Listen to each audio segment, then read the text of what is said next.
dal sa ating simbahan.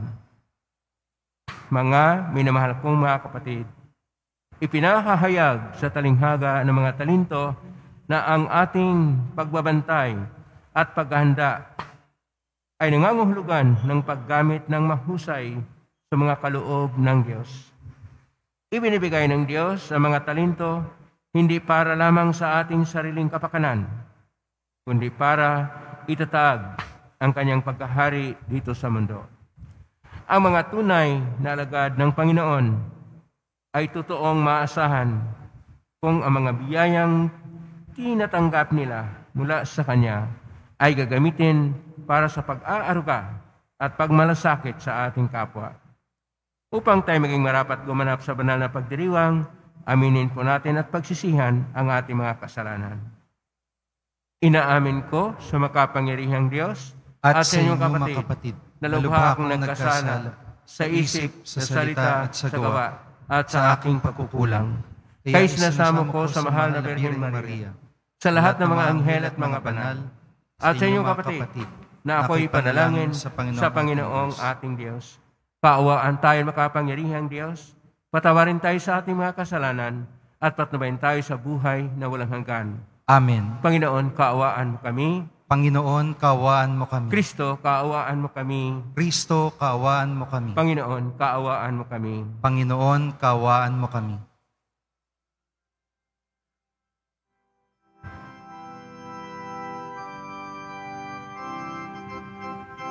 Luwalhati sa Diyos sa kaitaasan, kaloob sa lupa ay kapayapaan. Pinupuri ka, ipinagdarangal, sinasamba ka dahil sa dakila mong kaluwalhatian. Panginoon naming Diyos Hari ng langit, amang makapangyarihan, Panginoong Hesu Kristo, bugtong na anak ng Diyos, Kordero ng Ama, ikaw na nag-aalis ng mga kasalanan ng sanlibutan. Tanggapin mo ang aming kahilingan, ikaw na naluluklok sa kanan ng Ama. Maawa ka sa amin, ikaw lamang ang banal, Panginoong Hesu Kristo, kasama ng Espiritu, sa luwalhati ng Ama. Amen. Amen. Amen. Amen.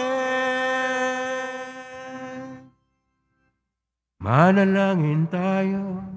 Ama naming makapangyarihan, ipagkalamang lagi naming ikaligayang ikaw ay paglingkuran, sapagkat walang maliw at walang kahulilip ang kasiyahan. Kapag sumamba kami sa iyong kapangyarihang nagpapairal sa tanang sanlibutan, sa pangitan ni Kristo, kasama ng Espiritu Santo magpasa walang hanggan. Amen. Magsiupo muna po ang lahat. Pagbasa mula sa aklat ng mga kawikaan. Mahirap makakita ng mabuting asawa. Higit sa mamahaling alahas ang kanyang halaga. Lubos ang tiwala ng kanyang asawa at saganang pakinabang ang makakamit niya. Pinaglilingkuran niya ang kanyang asawa habang sila'y nabubuhay. Pawang kabutihan ang ginagawa at di kasamaan. Wala siyang tigil sa paggawa, hindi na halos nagpapahinga. Humahabi ng kanyang lino at saka ng lana. Siya'y gumagawa ng sinulid at humahabi ng sariling damit.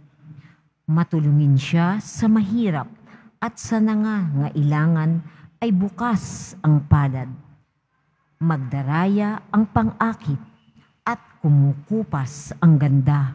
Ngunit ang babaeng may takot sa Panginoon ay pupurihin ng balana. Ibunton sa kanya ang lahat ng parangal. Karapat-dapat siyang sa papuri ng bayan. Ang salita ng Diyos. Salamat sa Diyos. Mapalad ang sumusunod na taong may takot sa Diyos. Mapalad ang sumusunod na taong may takot sa Diyos. Mapalad ang bawat tao na sa Diyos ay may takot. Ang maalab na adhikay sumunod sa kanyang utos. Hindi siya magkukulang sa anumang kailangan. Ang buhay ay maligaya't uunlad ang kanyang buhay. Mapalad ang sumusunod na taong may takot sa Diyos. Sa tahanan ang asaway parang ubas na mabunga, bagong tanim na ulibo sa may dulang ang anak niya. Mapalad ang sumusunod na taong may takot sa Diyos. Ang sino man kung ang Diyos buong pusong susundin, buhay niya ay uunlad at laging pagpapalain. Mula sa Sion, pagpapala nawa ng Diyos ay tanggapin at makita habang buhay ang pag-unlad ng Jerusalem. Mapalad ang sumusunod na taong may takot sa Diyos.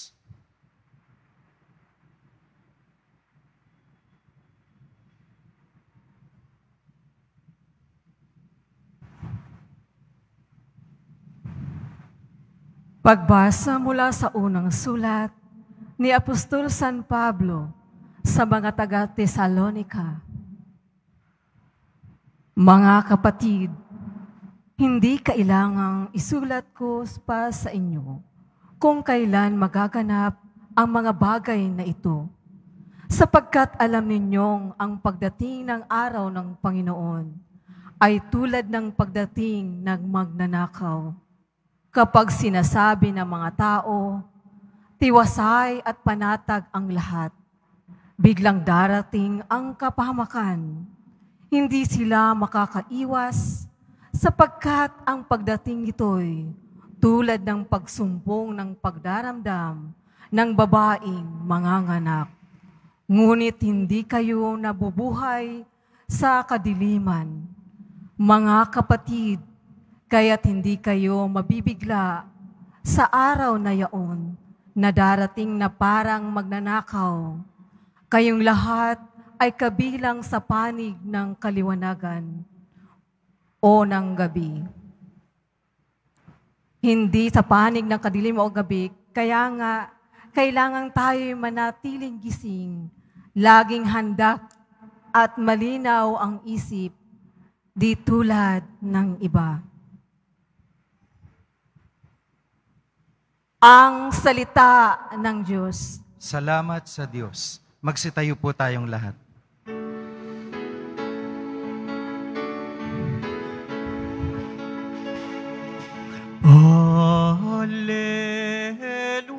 Alleluia, Alleluia,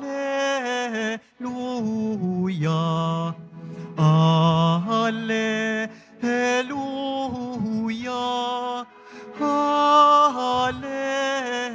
Alleluia. Sa puon ay manatili, siya'y sa atin lalagi, mamumungang maluwalhati. Alleluia, Alleluia, Alleluia,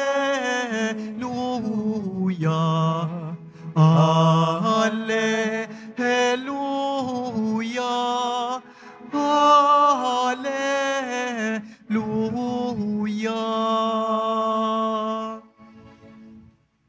Sumainyo ang Panginoon. At sumayo rin. Ang mabuting balita ng Panginoon ayon kay San Mateo. Papuri sa iyo, Panginoon. Noong panahong iyon, sinabi ni Jesus sa kanyang mga alagad ang talinghagang ito.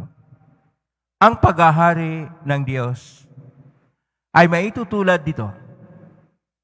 May isang taong maglalakbay. Kaya tinawag niya ang kanyang mga alipin at ipinagkatiwala sa kanila ang kanyang ari-arian. Binigyan niya ng salapi ang bawat isa ayon sa kanya-kanyang kakayahan. Binigyan niya ang isa ng 5,000 piso. Ang isa na may 2,000 piso. At ang isa pa'y 1,000 piso. Pagkatapos siya'y umalis. Pagkaraan ng mahabang panahon, bumalik ang Panginoon ng mga aliping iyon at pinapagsulit sila. Lumapit ang tumanggap ng 5,000 piso. Wika niya, Panginoon, ito po ang 5,000 piso na bigay niyo sa akin. Ito pa po ang 5,000 pisong tinubo ko. Sinabi sa kanya ng Panginoon, magaling, tapat at mabuting alipin. Yamang naging tapat ka sa kaunting bagay halaga. Pamahalain kita sa malaking halaga. Makihati ka sa aking kagalakan. Ang mabuting balita ng Panginoon. Pinupuri ka namin, Panginoong Jesucristo. Magsiupo muna po ang lahat. Isang mapagpalang araw po sa inyong lahat. Purihin po natin ang ating pong Isus Nazareno. Nasa ika-33 tayo na linggo sa kanyang panahon sa ordinaryo na taon ng ating pagdiriwang. Ang atin pong mga pagbasa ay patungkol sa paghahanda sa paghahari ng Diyos. Atin pong napakinggan sa ating unang pagbasa sa Aklat ng Kawikaan o Proverbs, Kapitulo 31, versikulo 10 hanggang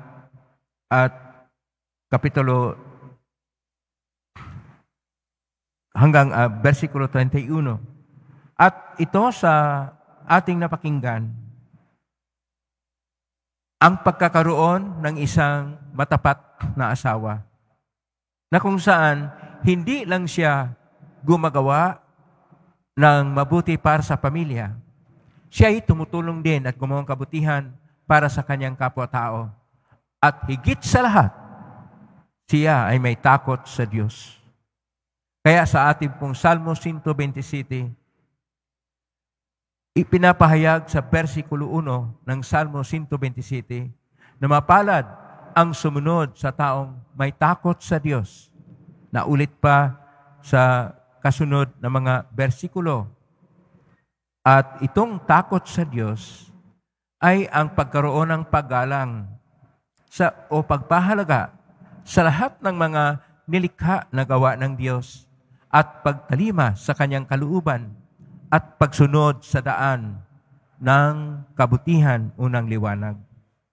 Kaya po sa ating pangalawang pagbasa, ang ating pong pangalawang pagbasa ay mula sa unang sulat ni San Pablo sa taga-Tesalonica, Kapitulo 5, verso 1 hanggang 6, na ang tunay na paghahanda ay yung hindi po na nakatutok lang ang ating sarili, ang ating isipan na kung kailan ang katapusan ng mundo. Bagkus na tayo ay magkaroon ng kapanatugan na naugnay sa Diyos at namumuhay na nasa liwanag. Ulitin ko po, mamumuhay sa liwanag at hindi sa kadiliman. Nang ibig sabihin dito, ang atin pong sinusundan ay hindi yung mga iba't ibang mga gawain na magbulid sa atin sa kadiliman at siyang magawa ng tao sa kanyang mga pansarili lang na kinahamalingan sa buhay, bagkos ang mga gawain na nagbibigay ng kabutihan para sa lahat. Kaya po sa ating Ebanghelyo ni San Mateo, Kapitulo 25, versikulo 14 hanggang 21, kayo po'y nakakinig sa talinghaga na ikinuwento ng ating Panginoon tungkol sa paghahari ng Diyos. Na para itong isang tao na mayaman, na siya'y lumayo, pumunta sa ibang lugar, at iniwan niya ang kanyang kayamanan sa kanyang mga alipin. Ang una, binigyan niyang 5 talento. Ang ikalawa, 2 talento. At ang isa ay binigyan ng 1 talento. Ang napakinggan po niyo kasi ay ang salitang 5,000 piso, 10,000 piso, at 1,000 piso. Hindi po ganyan ang orihinal na pagkasulat. Ang orihinal na pagkasulat ay ang talento. Ang talento, kapag katingnan po natin, ang 1 talento ay ang halaga nito ay 12 taon na sweldo ng isang ordinaryo na manggagawa sa Pilipinas. Na ang halaga, ibig sabihin, i-calculate lang po natin sa kasalukuyan na sweldo, ito ay, ang 1 talento ay 2.2 million pesos. Ibig sabihin, 2 milyon at 200 na piso. Malaking halaga po ito. So, ang natanggap ng isa, dahil kunti lang kanyang mga kakayahan, ay 2.2 million. Ang isa, dahil 2 na talento, ay 4 na milyon at 400 ang kanyang natanggap na pera. At ang isa ay nakatanggap ng 11 na milyon. Malaking halaga po ito. Bakit po pinapahayag ng ating Panginoon ang mahalaga na bagay? Sapagkat kung tumitingin po tayo kung ano ang mahalaga, kung ano ang esensyal sa buhay, ay pinapahayag madali na unawaan ang halaga na ipinagkatiwala ng Diyos. At ang pinagkatiwala ng Diyos ay walang iba, kundi ang langit o paghahari. Ang langit hindi po mababayaran. Ang paghahari ng Diyos hindi po mababayaran. Kahit nasabihin natin na ipinagkatiwala sa atin ang 11 na milyon na natanggap yung isa. At yung isa naman nakatanggap ng 4.4 milyon. Ang isa ay 2.2 milyon lang. Hindi po ganyan ang dapat nating tingnan po natin na tayong lahat ay nakatanggap ng biyaya ng Diyos. Hindi po tayo karapat-dapat sa binigay ng Diyos sa atin, ngunit sa kanyang biyaya, sa kanyang habag, sa kanyang awa, sa kanyang pagmamahal o dakilang pag-ibig sa atin, binibigyan tayo ng ganyang kalaking halaga na tayo po ay may pwesto, may luklukan sa langit. Ulitin ko po, na tayo ay mayroong luklukan doon sa langit. At dahil doon, iyon yung paghahari ng Diyos, nagsimula na po dito sa atin ngayon. At paano po nagsimula? Atin pong alalahanin na tayo binigyan ng lahat ng mga kakayahan upang tayo'y gagawa ng mabuti at tumatalima sa kalooban ng Diyos. Sinasabi pa ni Santa Teresa de Avila na ang ating mga mata ay mata ng Panginoon. Ang ating mga kamay ay kamay ng Panginoon. Ang ating mga paa ay paa ng Panginoon. At ang ating mga puso din ay puso ng Panginoon. Ibig sabihin na kung ano ang ating ginagawa dito sa mundo, ito ay para sa paggawa ng paghahari ng Diyos sa ating buhay at sa buhay ng ating mga kasama sa mundo. Hindi naman kasi tayo nag-isa. Tayo ay isang sambayanan at lahat tayo ay kasama sa ating kapwa na kung saan, kung ano ang ating ginagawa, yun ang tunay na paghahanda sa paghahari ng Diyos.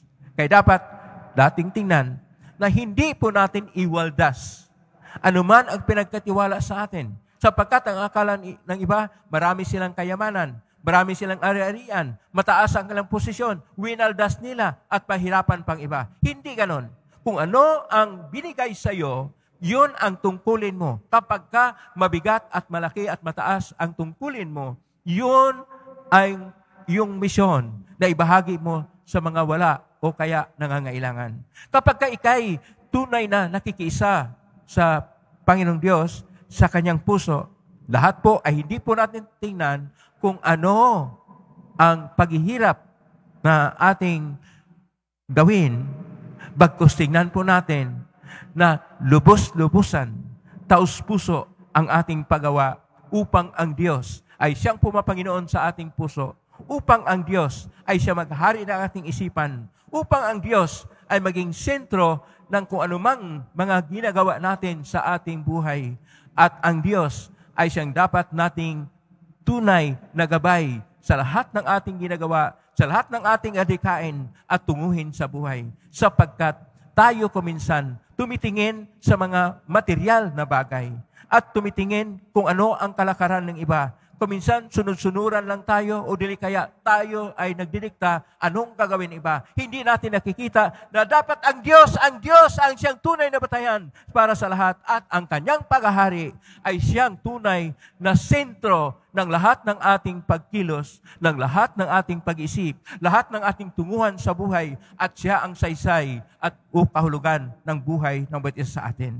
Nang sa ganon, atin po makikita, mayroon pala tayong naambag. Mayroon pala tayong nagawa. Iangat natin ang ating pagpapahayag ng ating pananalig sa Diyos, lalo higit na ang ating pagmamahal at paglilingkod sa Kanya upang makikita ng tao, tayo nga'y mga Kristiyano sapagkat masigasig tayo sa pagmamahal sa Diyos at sa ating pakikitungo sa ating kapwa-tao na mayroong Diyos sapagkat gumagawa tayo ng mabuti at ang lahat ng ating mga tunguhin sa buhay ay para sa kabutihan ng lahat. Dapat po nating tingnan sa kauli-hulihan ng buhay,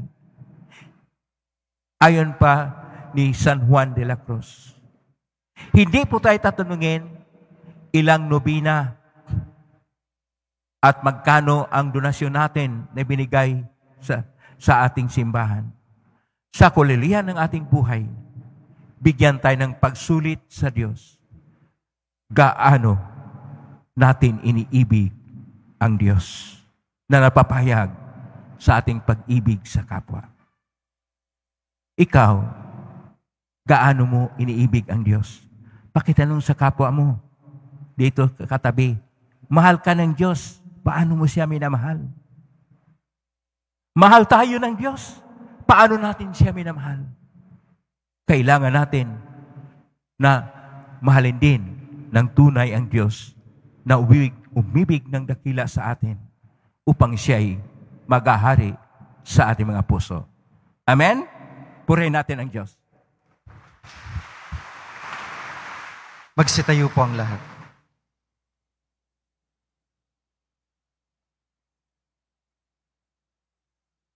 Manalangin tayo sa Ama upang maging tapat at mahusay tayo sa paggamit ng mga pagkakataon at biyaya hanggang sa pagdating ng kanyang anak. Buong pagtitiwala tayong manalangin. Panginoon, dinggin mo. Panginoon, dinggin mo kami.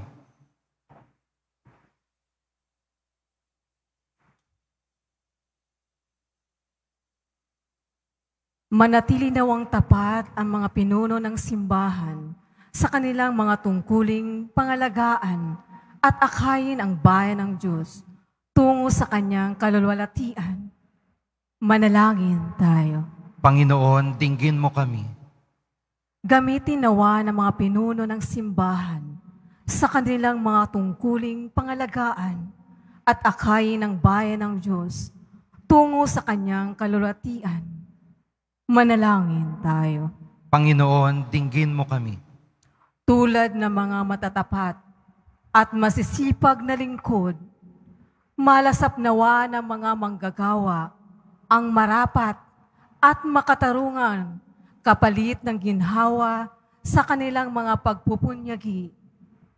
Manalangin tayo. Panginoon, dinggin mo kami.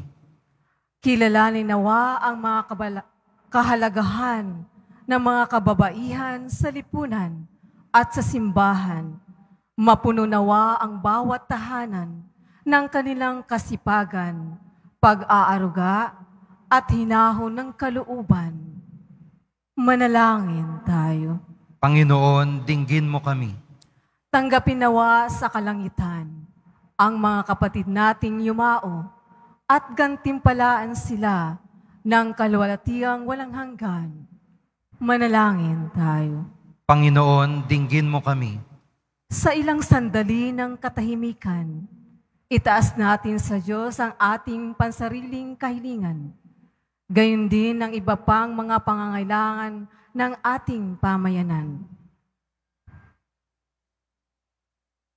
Manalangin tayo. Panginoon, dinggin mo kami. Kalugdan at ipagkaloob mo, Ama, ang aming mga dalangin hinihiling namin sa pamagitan ni Kristong aming Panginoon. Amen. Magsiupo muna po ang lahat.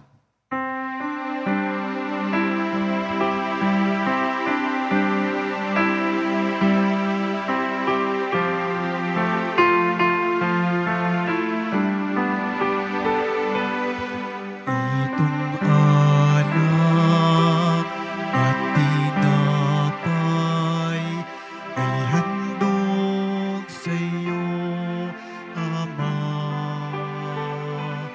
Ito'y bunga ng aming gawang iyong pinagpala. Sumasamo ang iyong bayang, tanggapin iyong basbasan nang sa amin maging tunay na katawan, dugo ng iyong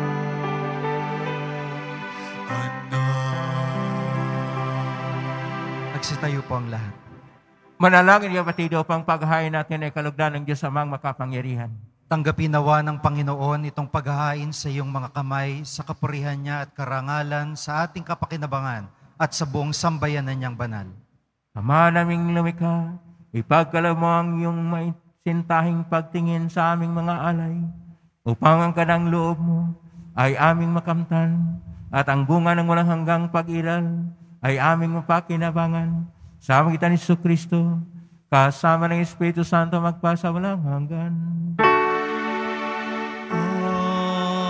Amen. Sumainyo ang Panginoon. At sumayo Itaas sa Diyos sa inyong puso at diwa. itinaas na namin sa Panginoon. Pasalamatan natin ang Panginoong ating Diyos. Marapat na siya ipasalamatan. Ama namin kaparingan, tunay marapat ni kay aming pasalamatan. Ikaw ang lumikha sa tanan. Ikaw ang nagtakdang magkaroon ng gabi at araw, ngayon din ng init at tag-ulan. Ikaw ang humukog sa tao bilang iyong kawangis na mapagkatikatiwala ang mga siwa sa daigdig. Ikaw ngayon pinaglingkuran sa pagganap sa pananagutan ng iyong pagtitiwalaan sa pamagitan ng anak na minamahal. Kaya kaysa namang ihilan si siyawit ng papuris yung pay sa kalangitan, kami nagbubunyi sa kadakilaan.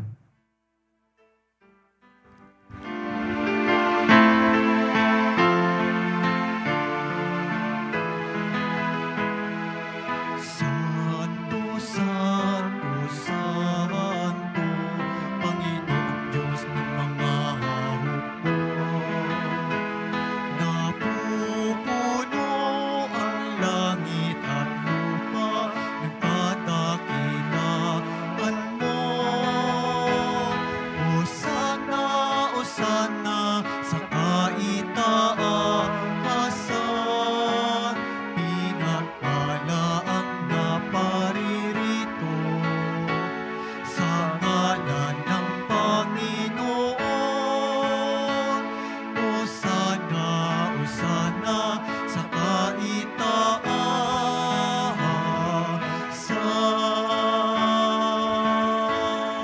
Magsilod po ang lahat. Ama naming banal, ikaw ang bukal ng tanang kabanalan. Kahit mitan yung Espiritu yung banal ang makalob na ito upang para sa amin maging katawan at dugo ng aming Panginoong Jesucristo. Bago niya pinagtiisang kusang loob na maging handog, hinawakan niya ang tinapay, pinasalamatan kanya, pinagati-hati niya yon, iniabot sa kanyang malagad at sinabi, tanggapin ninyong lahat ito at kanin. Ito ang aking katawan na ihandog para sa inyo.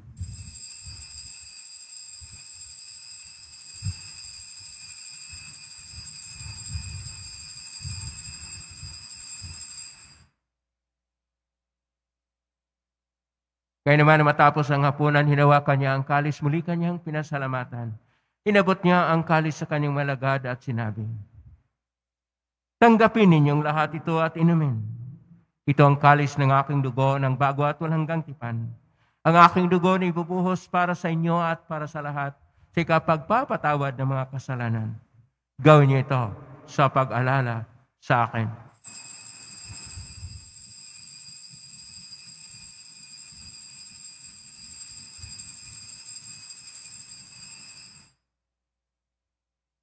Tumayo po ang lahat. Ang misteryo ng pananampalataya. Si Kristo'y namatay, si Kristo'y nabuhay, si Kristo'y babalik sa wakas ng panahon.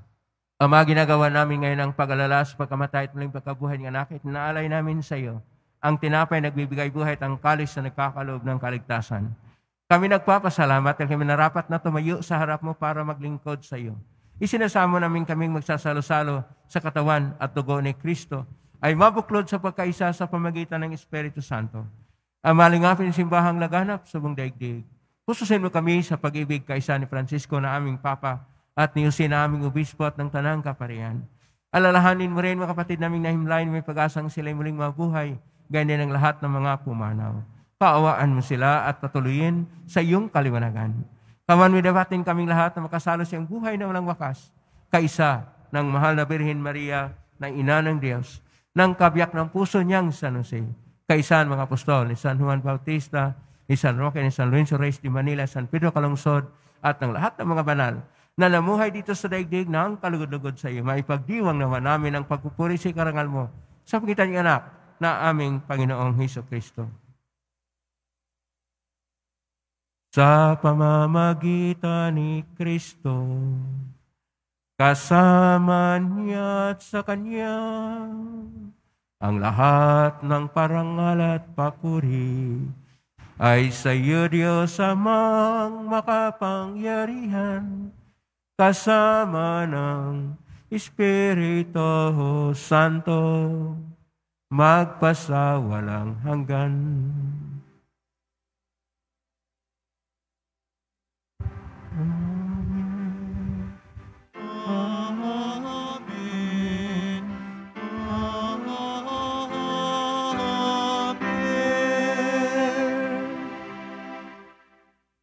Sa tagubilin, magaling na utos sa turo ni Jesus na pahay natin at Diyos, ipahayag natin ang lakas loob.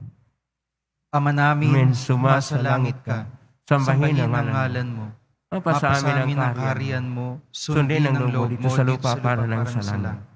Bigyan mo kami ngayon ng kakanin sa araw-araw. At patawarin mo kami sa aming mga sala. Para ng pagpapatawad namin sa nagkakasala sa amin. At huwag mo kaming pahintulot sa tukso. At iadya mo kami sa lahat ng masama. Niling namin kami iadya sa lahat ng masama, pagkaluban ng kapipaan araw-araw. Iligtas sa kasalanan at sa ng kapahamakan, samantalang aming pinanabikan ang dakilang araw ng pagpapahayag ng tagapagligtas naming si Jesucristo.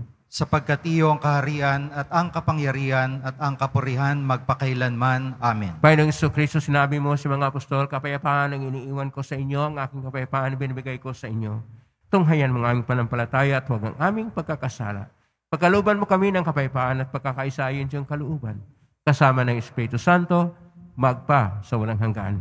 Amen. Ang kapayapaan ng Panginoon ay laging sumainyo. At sumayo rin. Maggain kayo ng kapayapaan sa isa't isa. Kapayapaan. Kordero ng Diyos na nag-aalis ng mga kasalanan ng sanlibutan, maawa ka sa amin. Kordero ng Diyos na nag-aalis ng mga kasalanan ng sanlibutan, maawa ka sa amin.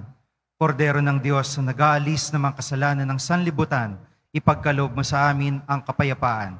Magsilod po ang lahat.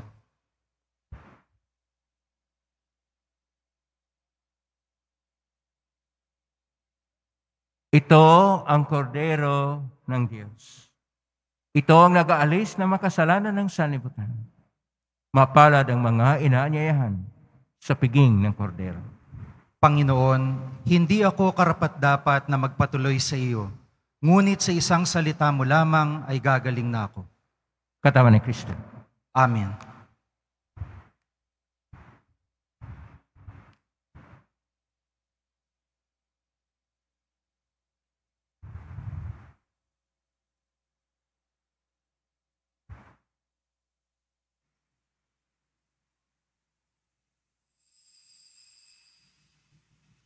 Para po sa lahat ng tatanggap ng banal na komunyon, sasagot po tayo ng Amen.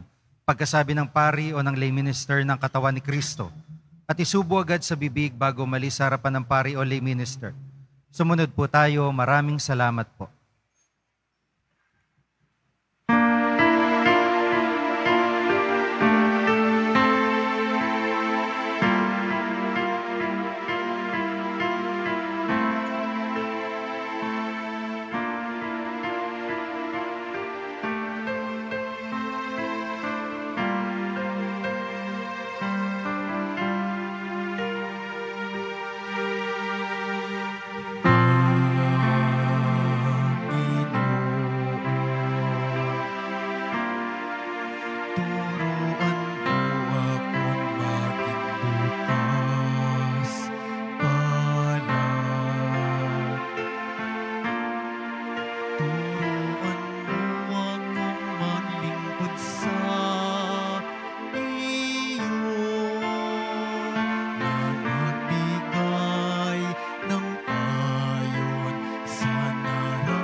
Yun pong wala pang Lectio Divina para sa pong Jesus Nazareno. Available pa po ito doon sa information card. 130 pesos po bawat libro. Ito ay makakatulong po sa inyong pagnilay-nilay tungkol sa ating poong Jesus Nazareno.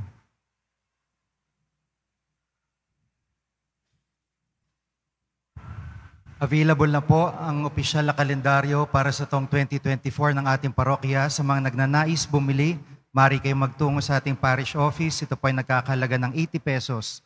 May karagdagang discount sa bulk orders. Ang oras ng ating finance office ay mula 8:00 ng umaga hanggang 5:00 ng hapon kapag Lunes, Huwebes, Sabado at Linggo. Kapag Biyernes naman po, meron tayong mga booth sa BPI entrance sa Cardinal Seal Building mula 5 a.m. hanggang 8 a.m. sa Finance Office, mula 8 a.m. hanggang 8 p.m. Salamat po. Available pa rin po mga All Souls envelope sa mga nagnanais. Maaari kayong kumuha malapit sa mga pintuan ng ating simbahan o sa information guard. Isulat lamang po ang mga pangalan ng mga kamag-anak, kaibigan at mga kakilalang na mayapa o sa makabilang buhay na. At sa buong buwan ng Nobyembre, ito po ay ating sasama sa lahat ng mga misa na nagaganap sa ating simbahan. Pagkatapos po ng misa, wiwisikan ng lahat ng banal na tubig. Pinakikiusapan ng lahat na manatili lamang sa inyong mga lugar. Tanging sa Quezon Boulevard o Plaza San Juan lamang po ang labasan ng lahat. Sumunod po tayo. Maraming salamat po sa inyong pagdalaw at pagsisimba sa Basilica Minor at Pambansang Dambana ni Jesus Nazareno. Magsitayo po tayong lahat. Manalangin tayo. Ama naming mapagmahal, sa pinagsaluhan naming banal na pakikinabang, ang amin nawang pag-ibig ay lalong madagdagan na ginawa namin sa pag-alala sa anak mong mahal, na nag-utos ipagdiwang ang huling hapunan sa apitan ni Jesucristo, kasama ng Espiritu Santo magpasa walang hanggan.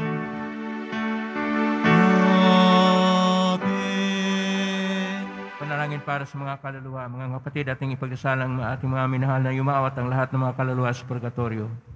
Panginoon naming Diyos, Ama namin, Ikaw po ang dahilan ng aming pagsilang sa iyo galing ang aming hiram na buhay.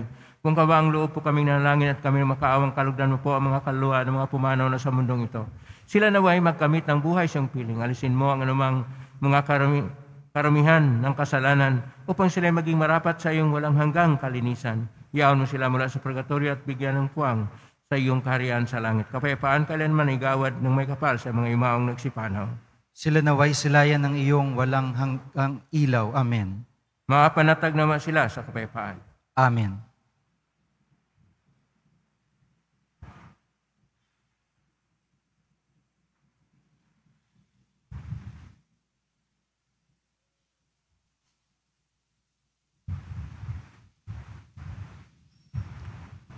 Maraming salamat po sa inyong pakilahok ng Siyo Kristiyo, Banal na Misa, kayo sa loob at sa labas ng Basilica Minor at Pambansang Dambana ni Jesus Nazareno. Kami naugnay sa iba't ibang social media platform at nakusposting sa iba't ibang paraan na inyong panalangin ay linggay ng pong Jesus Nazareno. Salamat sa lahat na laging tumutulong sa Quiapo Church o pamakatulong ang Quiapo Church sa mga kapwa nating mahirap at nangangailangan. Salamat po sa iyong tulong. Pagpalain kayo ng Panginoon Diyos. Salamat sa lahat ng mga naglilingkod ngayon. Pagpalain kayo lagi ng pong Jesus Nazareno. Palakpakan po natin lahat ng naglingkod at lahat ng simba ngayon. Purihin natin ang ating poong Jesus Nazareno. Alalahanin natin, kailangan tayong laging handa at ang paghanda ay ang paggawa ng mabuti upang ang Diyos ay siya maghahari sa ating mga puso. Ngayon na po ang pasbas. Mayari po lamang itaas bagya mga bagay na pasbasan. Sumainyo ang Panginoon. At sumayo rin. Mahal na pong Jesus Nazareno, niagbasan ng cross ang walang maliw na pag-ibig ng Diyos ang katauhan. Pakinggan mo kilingan ka na nagsusumamo sa iyo. Makamtan naman nila ang iyong katugunan at tanggapin ang kasagutan mo itang naloob na tinatanaw. Basbasan di po ninyo ang mga dalang mga imahin, dasalan at mga bagay-bagay. Basbasan ang may mga karamdaman. Sa pamagitan ng benisyon ito na may maalalang pangako ng sa binyag, na ikaw ang iibigin at paglalingkuran bilang Panginoon magpa sa walang hanggan. Amen. Pagpalain kayo ng makapangyarihang Diyos, Ama at Anak at Espiritu Santo. Amen. May kang taglayang kapipaan, pag-ibig at pag-asa ng Pong Isus Nazareno. Salamat sa Diyos. Purihin natin ang ating Pong Isus Nazareno.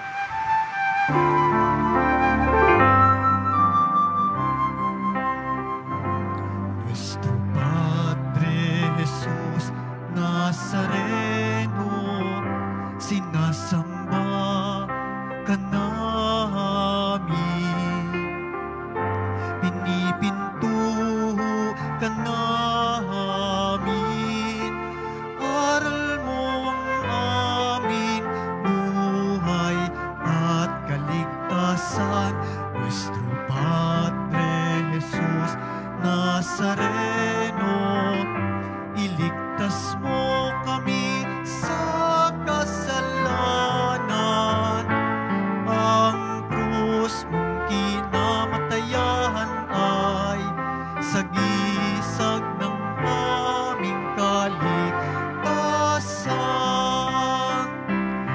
nuestro